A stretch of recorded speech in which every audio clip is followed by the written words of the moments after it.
Prof, ini kan menarik seperti tadi Prof katakan bahwa pemilu ini kan betul-betul curang ya, sehingga menghasilkan orang yang tanda petik mungkin belum diumumkan, tapi kita sudah lihat bahwa ada Pak Prabowo dan Gibran yang akan memenangkan dengan hasil pemilu yang sebenarnya pantas dipertanyakan kan, pantas digugat dan ditolak. Konsekuensinya Prof, kalau misalnya pemimpin yang dihasilkan dari pemilu yang syarat dengan kecurangan, apa yang bakalan terjadi terhadap republik ini? Ya, jadinya nanti pemimpin tidak punya basis moral.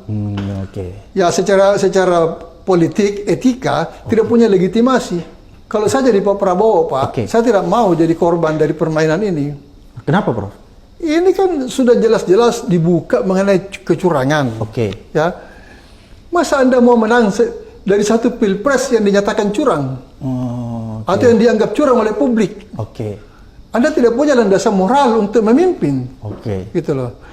Pak Prabowo harus jujur pada dirinya sendiri dan jujur kepada rakyat. Beliau harus mengatakan kepada rakyat, saya tidak mau menjadi presiden dari hasil pemilihan yang curang. Saya tidak mau menjadi produk dari pemilihan curang. Ya, apalagi saya baca di beberapa berita, itu Gerindra sendiri dan beberapa partai pengusung 02 kan menyebut adanya kecurangan. Artinya secara moral mereka juga tahu bahwa kecurangan itu tidak bagus. Ya, seharusnya ada keluar pernyataan, ya tahu, menolak kecurangan dan minta supaya kecurangan itu diusut. Kami mau menang secara bersih. Mesti ada yang keluar begitu. Jadi rakyat itu terhibur. Jangan sampai ada kesan, maaf ini, seolah-olah Pak Prabowo menikmati kecurangan ini. Kan kasihan beliau. Beliau itu adalah korban dari kecurangan yang dilakukan oleh Jokowi dan teman-temannya tahun 2019.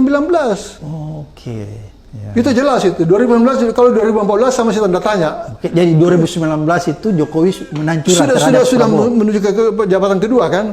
Jadi dia sudah mengendalikan seluruhnya, termasuk KPU dan sebagainya itu. Ya, jadi sebenarnya Pak Prabowo itu korban. Itu adalah korban dari kecurangan pilpres. Tahun 2019. Iya. Pada satu ini saya buka aja terus terang, karena kita perlu angkat kebenaran ini. Saya pernah bicara dengan Pak Prabowo. Saya bilang, Pak, Bapak sadar nggak kalau tahun 2019 itu Bapak menang? Tahu nggak dia bilang gitu? Tahu, Pak. Bapak itu dicurangi kan? Iya, dia bilang gitu. Saya tidak mau lanjutkan pembicaraan, tapi intinya begitu. Jadi Pak Prabowo itu bukan tidak tahu kalau dia itu dicurangi tahun 2019. Dia paham ya? Paham. Pertanyaan moralnya sekarang, apakah beliau mau menang dengan cara yang sama dengan yang dilakukan oleh lawannya dulu? Itu curang, tidak elok lah. Tidak elegan ya? Ya, apalagi ini manusia ini kan terbatas umurnya Pak Abraham. Kita ini sudah 70-an semua kita ini. Sebentar lagi harus melapor kepada pencipta kita ini kan. Bagaimana bisa di ujung jalan kita berkompromi dengan kejahatan? Justru di waktu-waktu ini sekarang kita mesti bertobat setiap hari untuk mempersiapkan diri gitu loh. Bukan masuk lagi dalam perangkap kejahatan.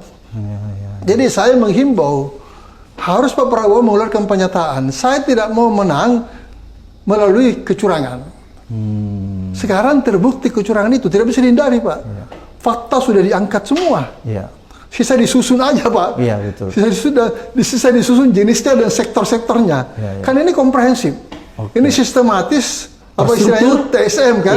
Terstruktur, sistematis dan masif. Dan ini tidak dilakukan oleh Pak Prabowo. Tidak ada alasan untuk menuduh Pak Prabowo sebagai pihak yang melakukan TSM ini. Jadi siapa yang melakukan, Pak? Ini penguasa di bawah kepemimpinan Jokowi. Jokowi yang bertanggung jawab dan semua. KPU dibentuk oleh dia.